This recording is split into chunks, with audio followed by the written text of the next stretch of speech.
நான் அடிச்சு சொல்றேன் நண்பர்களே, ஈரான் அமெரிக்காவுக்கு ஒரு சாதாரண எதிரி கிடையாது.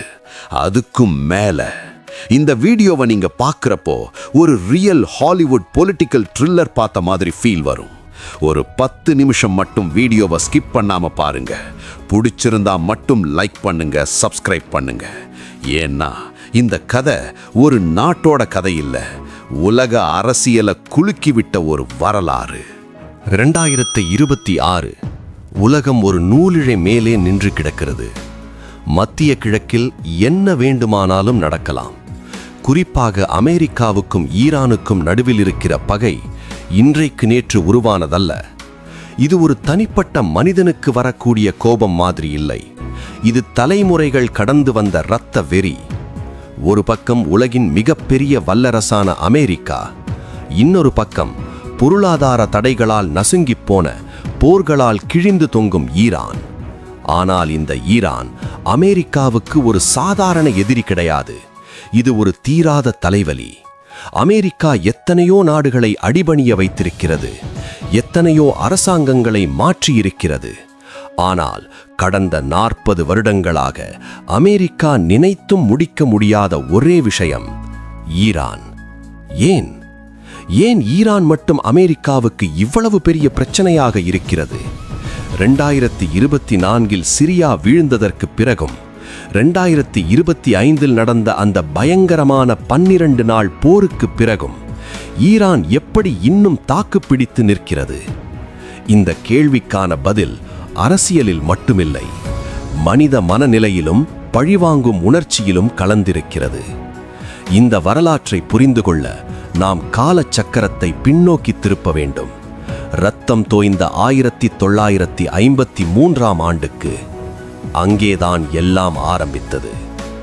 1953 ஈரான் அப்போது ஒரு நம்பிக்கையான நாடு. அவர்களுக்கு ஒரு பிரதமர் இருந்தார்.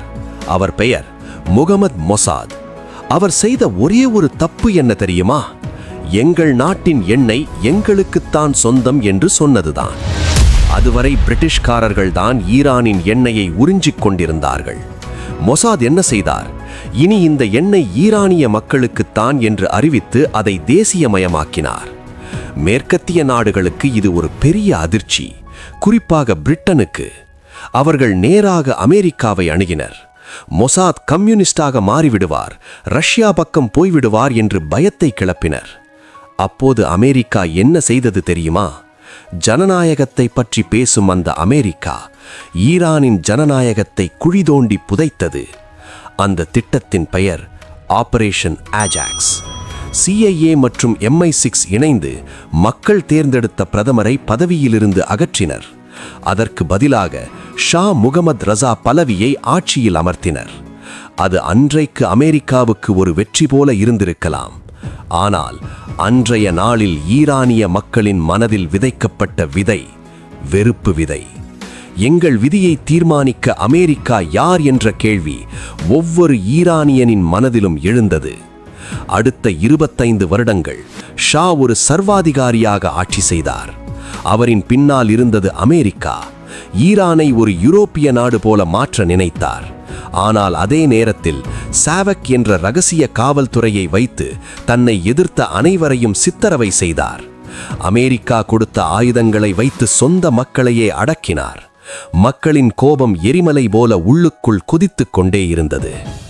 அந்த எரிமலை வெடித்த நாள் 1979 புரட்சி. வரலாறு தலைகீழாக மாறிய வருடம். ஆயத்துல்லா குமைனி நாடு திரும்பினார். மக்கள் வீதிக்கு வந்தனர். ஷா நாட்டை விட்டு ஓடினார். இனி அமெரிக்கா எங்களுடைய எஜமான் இல்லை, நாங்கள் ஒரு இஸ்லாமிய குடியரசு, அப்படி ஈரான் அறிவித்தது. அதுவரை நண்பனாக இருந்த நாடு ஒரே நிறவில் அமெரிக்காவின் ஜன்ம விரோதியாக மாறியது. ஆனால் உண்மையான பிரச்சனை அப்போதுதான் ஆரம்பித்தது.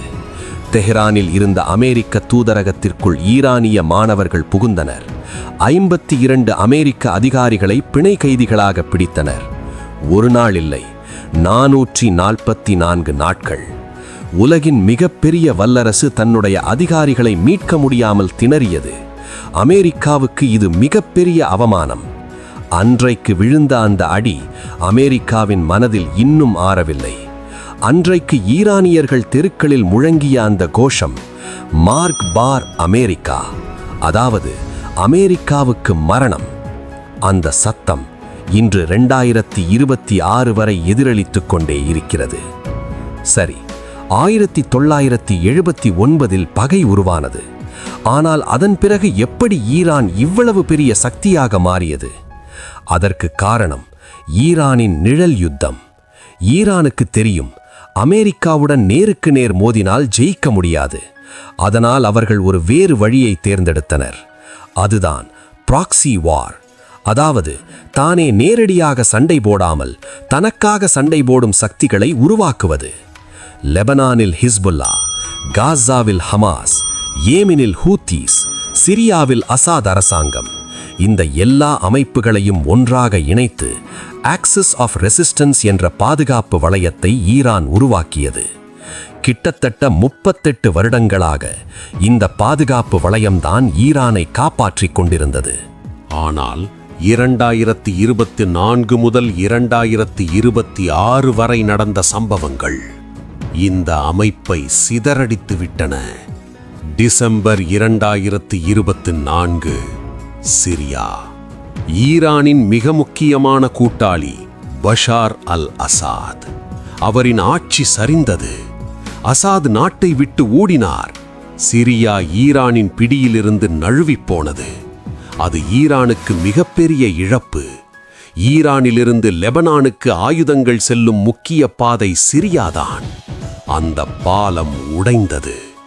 அடுத்ததாக இஸ்ரேல் தாக்குதல் தொடங்கியது. காசாவில் ஹமாஸ் மீது தாக்குதல் நடந்தது. பின்னர் அவர்கள் லெபனான் பக்கம் திரும்பினர். ஹெஸ்பொல்லா தலைவர்கள் ஒருவருக்கொருவர் குறிவைத்து கொல்லப்பட்டனர். ஹெஸ்பொல்லா கடுமையாக பலவீனமடைந்தது. இப்போது ஈரானுக்கு ஒரு உண்மை புரிந்தது. நாம் உருவாக்கிய பாதுகாப்பு வளையங்களெல்லாம் சிதறடித்து விட்டன. இனிமேல் நாம் தான் நேரடியாக களத்தில் இறங்க வேண்டும். அப்படித்தான் ஜூன் 2025 நடந்த 12 நாள் போர் ஆரம்பமானது. இஸ்ரேலும் அமெரிக்காவும் சேர்ந்து ஈரானின் வான் பாதுகாப்பு அமைப்புகளை தாக்கினர். குறிப்பாக ஈரானின் பெருமையாக இருந்த பாலிஸ்டிக் மிசைல் பேசஸ், அதில் சுமார் 40% அழிக்கப்பட்டது.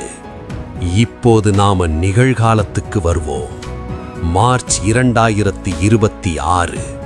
ஒரு சாதாரண நாடு இவ்வளவு அடிமாங்கினால் என்ன செய்வது? சரணடைந்திருக்கும்.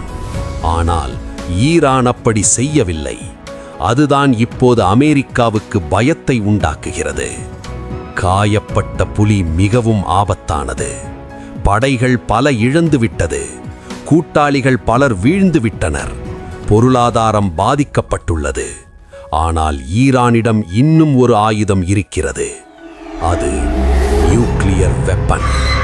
நட்டான்ஸ் மற்றும் ஃபோர்டோ அணு நிலையங்களில் சென்ட்ரிஃபியூஜ் இயந்திரங்கள் இடைவிடாமல் சுழல்கின்றன. யுரேனியம் செறிவூட்டப்படுகிறது. அமெரிக்காவுக்கு இது மிகப்பெரிய தலைவலி. ஏனெனில் ஈரான் அணுகுண்டு தயாரித்து விட்டால் மத்திய கிழக்கின் சக்தி சமநிலை மாறிவிடும். சவுதி அரேபியா, டர்க்கி போன்ற நாடுகளும் நியூக்ளியர் வெப்பன்ஸ் தேடத் தொடங்கலாம். அதைத்தான் தடுக்க இப்போது ஓமன் நாட்டில் ரகசிய பேச்சுவார்த்தைகள் நடைபெற்றுக் கொண்டிருக்கின்றன. ஒரு பக்கம் அமெரிக்க தூதர்கள், இன்னொரு பக்கம் ஈரானிய அமைச்சர்கள். ஆனால் இரு தரப்புக்கும் தெரியும், இந்த பேச்சுவார்த்தையில் நம்பிக்கை என்ற வார்த்தைக்கு இடமில்லை. இது மட்டுமில்ல, பொருளாதார ரீதியாகவும் அமெரிக்கா ஈரானை நெரித்து கொண்டே இருக்கிறது. மேக்சிமம் பிரஷர், அதாவது உச்சக்கட்ட அழுத்தம். ஆனால் அதையும் மீறி ஈரான் எப்படி பிழைக்கிறது? அங்கேதான் வருகிறது நிழல் கப்பல் படை. கடலில் அடையாளத்தை மறைத்து ரேடாரை ஆஃப் பண்ணிட்டு 100கணக்கான கப்பல்கள் ஈரானிய எண்ணெயை உலகத்துக்கு விற்று கொண்டிருக்கின்றன. யாருக்கு? சீனாவுக்கு. ஈரானின் எண்ணெயை முழுவதையும் சீனா வாங்குகிறது. அதற்கு பதிலாக பணத்தை வாரி இறைக்கிறது. அமெரிக்கா என்னதான் தடைகளை போட்டாலும் சீனா இருக்கிற வரைக்கும் ஈரானை முழுவதும் வீழ்த்த முடியாது. அதோடு ரஷ்யாவும். உக்ரைன் போரில் ரஷ்யாவுக்கு ஈரான் ட்ரோன்களை கொடுத்து உதவுகிறது. பதிலுக்கு ரஷ்யா ஈரானுக்கு போர் விமானங்களையும் தொழில்நுட்பத்தையும் கொடுக்கிறது. இப்படி ஒரு புதிய கூட்டணி உருவாகியுள்ளது. ரஷ்யா, சீனா, ஈரான். இது அமெரிக்காவின் டாலர் சாம்ராஜ்யத்துக்கே ஒரு சவால். ஒரு பக்கம் அணு ஆயுதத்துடன் ஈரான், இன்னொரு பக்கம் போர்க்கப்பல்களுடன் அமெரிக்கா. யார் முதலில் கண்ணை சிமிட்டப் போகிறார்கள்? அல்லது உலகம் இன்னொரு பெரிய போரின் விளிம்பில் நிற்கிறதா? அதற்கான பதிலை காலமே சொல்லும்.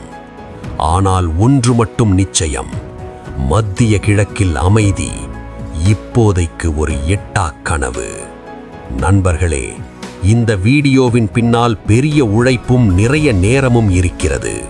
உங்கள் ஆதரவு இருந்தால்தான் இன்னும் பல வீடியோக்கள் செய்ய முடியும். லைக், ஷேர், சப்ஸ்கிரைப் செய்யுங்கள். நன்றி.